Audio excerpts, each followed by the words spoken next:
Hello everyone, welcome to my channel. आज की class में हम ऑप्टेटिव सेंटेंस डायरेक्ट इनडायरेक्ट का अध्ययन करेंगे और उनको अच्छे से समझेंगे। अब ऑप्टेटिव सेंटेंस क्या होते हैं? आपकी इच्छा सूचक वाक्य, यानी इसमें आपके आशीर्वाद, इच्छा, शुभकामना, आशीर्वाद, प्रार्थना, अभिवादन, विदाई आदि के क्या भाव होते हैं? प्रकट होते हैं। जैसे हमने किसी को कह दिया, आशीर्वाद दे दिया, may God bless you, may you live long, ठीक है। तो इसमें क्या करते हैं हम, जब सैड व सैड टू आ जाए तो उसमें भाव के अनुसार, जो टेंस का जो भाव होगा उसके अनुसार हम उसको चेंज कर देंगे। जैसे विश्ड में इच्छा शुभकामना, मतलब किसी को शुभकामना दी जा रही है, जैसे मे यू लिव लॉन्ग, ब्लेस्ड आशीर्वाद दे रहा है, आशीर्वाद दिया जा रहा है, प्रेयर प्रार्थना की जा रही है ईश्वर से, कर्ष किसी को अभिशाप दिया जा रहा है। तो इसमें सैड व सैड टू के स्थान पर इन शब्दों को हम लगा देते हैं। कोमा और इन्वर्टेड कोमा के लिए हम किसका प्रयोग करेंगे? डैट का प्रयोग करेंगे। जब टेंस मे से प्रारंभ हो तो मे को किस में बदल देंगे? हम माइट में बदल देंगे, ठीक है। Example, the saint said to her may you live long. तो क्या कह रहा है इसमें? सेंट कह रहा है उसको कि मे यू लिव लॉन्ग, तुम मतलब कि तुम्हारी आयु लंबी हो। तो एक तरह से क्या दे रहा है वो? आशीर्वाद दे रहा है, अच्छा शुभकामनाएं दे रहा है। तो इसमें क्या करेंगे? विश भी लगा सकते हैं हम, ब्लेस्ड भी लगा सकते हैं, और विश ब्लेस्ड का यूज दोनों में से किसी का भी हम यूज कर सकते हैं। एग्जाम जैसे द सेंट, तो सैड टू के स्थान पे क्या आ जाएगा? विश्ड या ब्लेस्ड। हर कोमा इन्वर्टेड कोमा के स्थान पर डैट। अब यहाँ पे क्या दिया? मे यू लिव लॉन्ग। तो इसका यू क्या है? आपका सेकंड पर्सन का प्रोनाउन है। हर के अनुसार चेंज होगा। ऑब्जेक्ट के इधर रिपोर्टिंग वर्ब जो होती है उसके ऑब्जेक्ट के आधार पर चेंज करते हैं ना हम, तो क्या आ जाएगा? शी। क्या आएगा यहाँ पे? शी। मे का क्या होगा? Might. She might live long, live.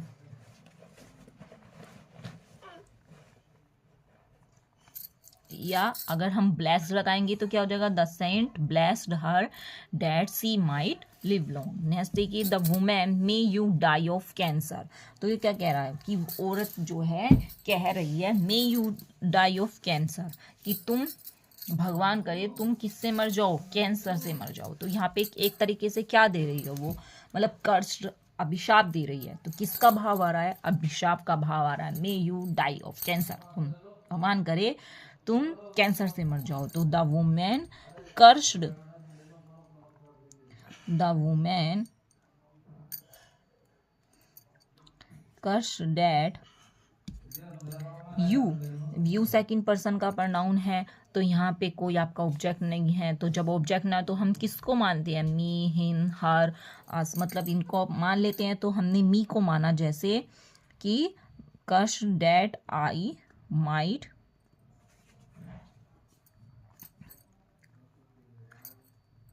Die of cancer. Next, the beggar said may you be ruined. तो इसमें बेगर कह रहा है कि भगवान करे तुम बर्बाद हो जाओ। तो ये भी क्या दे रहा है? एक तरह से अभिशाप दे रहा है, कर्ष दे रहा है। तो the beggar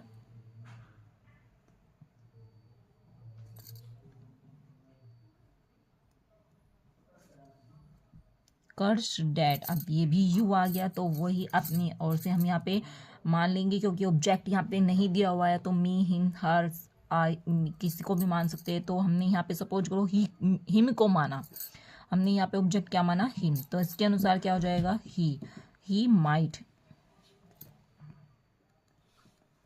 B ruined। I, me को मानेंगे तो I might be ruined, her को मानेंगे तो सी माइट बी ruined, ठीक है। She said may you have a good wife. तो इसमें क्या दे रही है वो? प्रेड, मतलब कि प्रार्थना कर रही है भगवान से, या इच्छा शुभकामनाएं दे रही है। तो she wished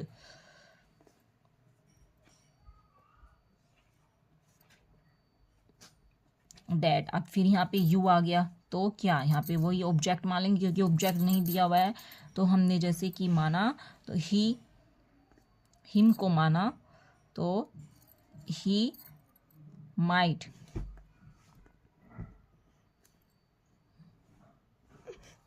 have a good wife.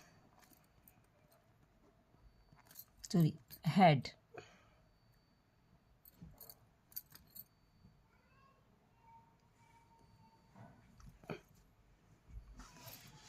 Next, the beggar said, "May God bless you with a son." तो इसमें भिखारी क्या कह रहा है? आशीर्वाद दे रहा है कि भगवान करे तुम्हें मतलब एक बेटा हो, मतलब तुम।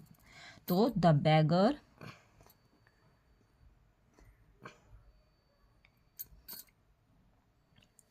blessed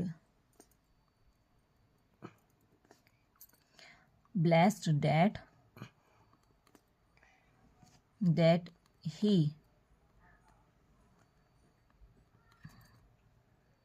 might with a son.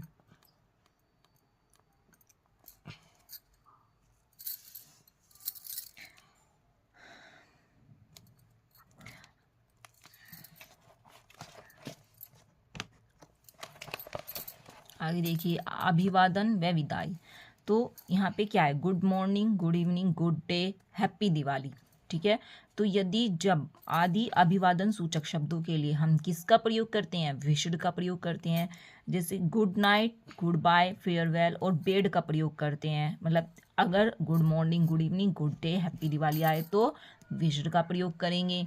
Good night, good bye, farewell आए तो बेड का प्रयोग करेंगे। और इनके साथ हम जो कंजक्शन डेट होता है उसका प्रयोग नहीं करते हैं।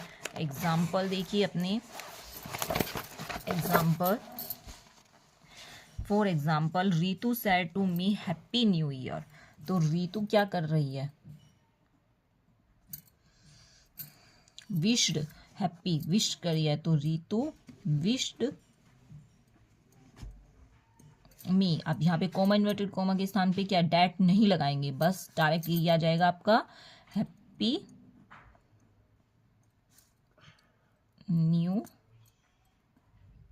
Year. Next, he said goodbye my countryman. तो ही कंट्रीमैन, गुड बाय क्या है? तो bade. He bade my countryman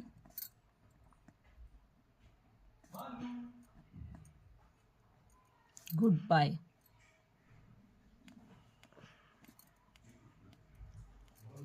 next, he said to her friend good night. तो she bed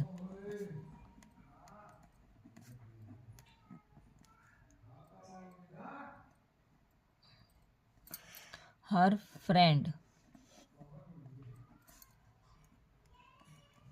good night.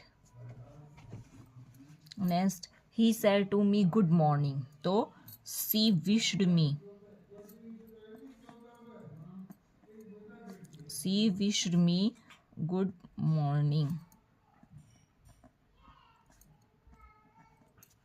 Next, यदि टेंस में congratulation आए तो कॉन्जुलेशन को किस में बदल देंगे? Convoluted plus object plus on में बदलते हैं। और थैंक्स और थैंक यू को थैंक्ड में बदलते हैं। Example, Swati said to her friend congratulation you have a good job. तो स्वाति ने अपने फ्रेंड से कहा कि कॉन्जुलेशन तुम्हें एक अच्छी जॉब प्राप्त हुई है। तो वो उसको वो क्या दे रही है? कॉन्जुलेशन, मतलब उसको बधाई दे रही है। तो स्वाति congratulated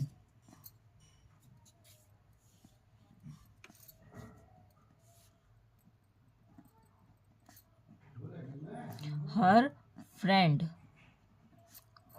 on, got का क्या हो जाएगा? getting a good job।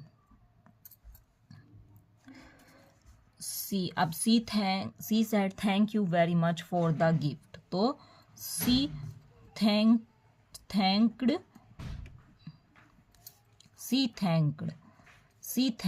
very much for the, she thanked me for, she thanked me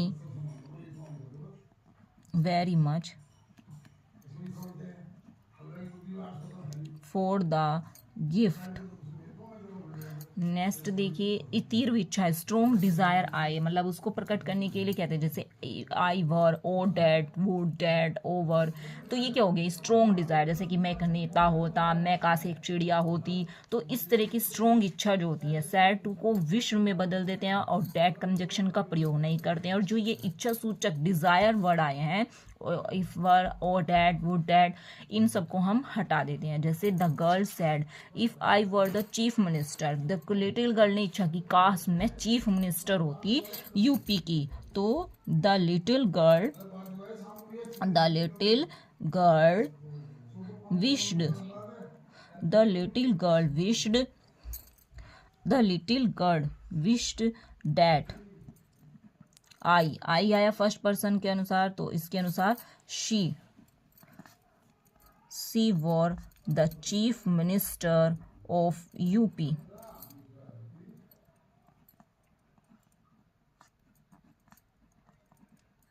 next, he said O dad I were a king, तो ही विश्ड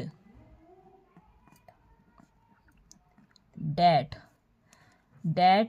आई ई के अनुसार चेंज हो जाएगा, that he were a king.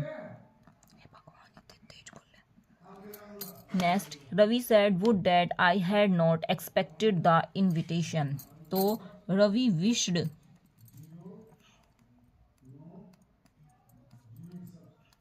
That I had, तो I he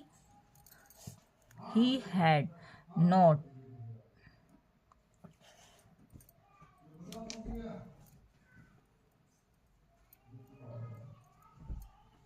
he had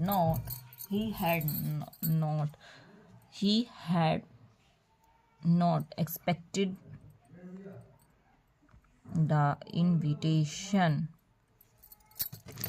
He had not expected the invitation.